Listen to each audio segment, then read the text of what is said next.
ఇవాళ నేను కేక్ చేసుకుంటున్న దాంట్లోకి కాజులు వేసుకుంటున్నాను. కాజులు డీప్ ఫ్రై చేసుకుని ముక్కలు కట్ చేసుకుని పెట్టుకోవాలి.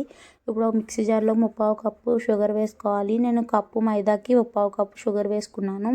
ఇప్పుడు దీంట్లోకి 2 ఎగ్స్ని కూడా వేసుకోవాలి. ఎగ్స్ వేసుకుని తర్వాత మనం దీంట్లోకి 1/2 కప్పు ఏమో ఆయిల్ వేసుకోవాలి.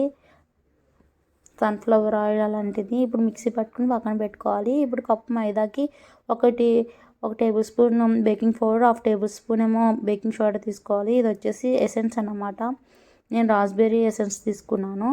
ఇవి వచ్చేసి కాజు ముక్కలు కట్ చేసుకున్నాను కదా, అవన్నీ ఇలా ఈ విధంగా కలుపుకోవాలి, మిక్స్ చేసుకోవాలి. ఇప్పుడు దీంట్లోకి మనం ఫుడ్ కలర్ యాడ్ చేసుకుంటున్నాను. ఇది వచ్చేసి ఆప్షనల్ అన్నమాట. నేను వచ్చేసి పింక్ కలర్ యాడ్ చేశాను. ఈ విధంగా కలుపుకున్న తర్వాత దీంట్లో కాజు ముక్కలు కూడా వేసేసి బాగా కలుపుకోవాలి. ఇప్పుడు ఒక బౌల్ తీసుకుని ఆయిల్ గ్రీస్ చేసి మైదాతోటి కోటింగ్ చేసుకోవాలి.